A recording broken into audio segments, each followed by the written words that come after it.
Now, if you like to sew and you like beautiful plants, this is the one for you, because not only is it beautiful, you can store your pins in here, because this is the pin cushion flower.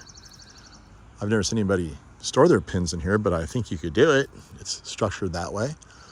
This is a plant from South Africa, and there's about 50 different species of this thing. And this is undoubtedly a cultivar that was sort of man-influenced in its creation by probably crossbreeding different LePTOSPERMUMs. Most of the ones you see in gardens today are some sort of hybrid. But this is the biggest, baddest, best LePTOSPERMUM pincushion bush I've ever seen in my life. It's just astounding. Look at the combination with the flowers and the paint of the house. Oh, the rich colors of summer, even though it's spring. So what to say? A lot of things to say about this plant. So this plant's actually down in South Africa. You have a fire regime habitat, almost like the Southern California chaparral and even the Northern California chaparral here. And a lot of plants like in our chaparral have all kinds of adaptations to survive those fires. Like, for instance, Heteromeles, the Hollywood bush, the toyon. Well, that one will get burned all the way to the ground, but it has subterranean tubers that will sprout back up, no problema. Some oaks have that. A lot of different plants have that. And these are no different. Some of the LePTOSPERMUMs have that. Some of them don't. The ones that don't, well, actually all of them have an interesting alternate survival strategy for fire.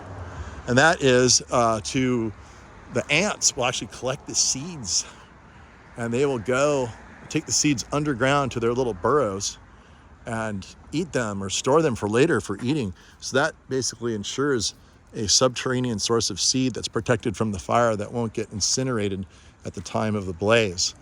And that ensures that these things are going to sprout up. So the ones that actually won't survive from subterranean tubers, after a fire, they'll all be gone and dead. But that spring, you'll have thousands of these things sprouting up all over the place. And so that's a really kind of a cool, interesting strategy. You can see even when it's backlit, it's so pretty. Yeah, there's a name for that kind of strategy. I believe it's micrococciole or something like that. But for the ants storing the seeds. And the ants actually excrete a antimicrobial, antibacterial substance out of them to keep their nests clean and happy.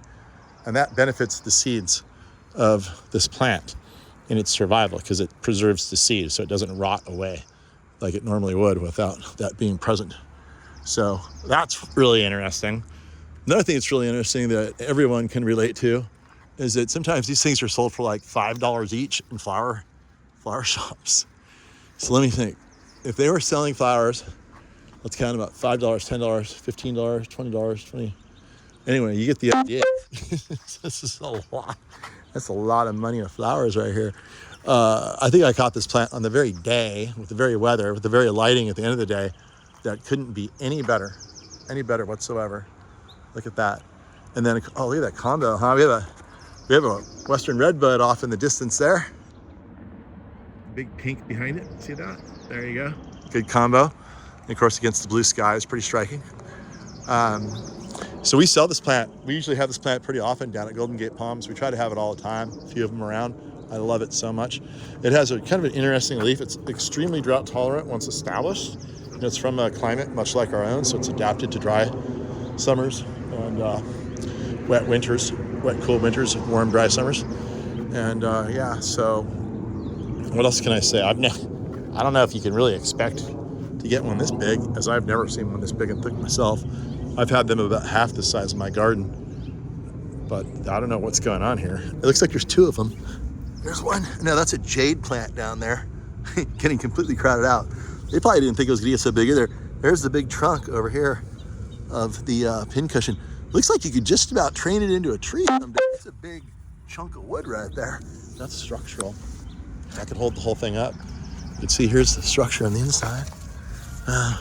But yeah, I'm just completely astounded by this plant. I'm gonna take some still photography now, just for fun. and just revel in the moment of spring, of the height of beauty of this thing. Just like, I just can't imagine it getting any better. You have these things fully opened up, and there's still a few that haven't opened yet. But I imagine when those are fully opened, some of these will be finished. And therefore, I think I caught this plant at its best, most perfect, exact moment in time and space. Looks like there's a wasp up there that likes it too. So anyway, if you want yourself a pin cushion plant, even if you don't need to store pins or you don't sow at all, you should come on down to Golden Gate Palms and we will set you up, and you'll have something just to revel in at this time of year in your garden.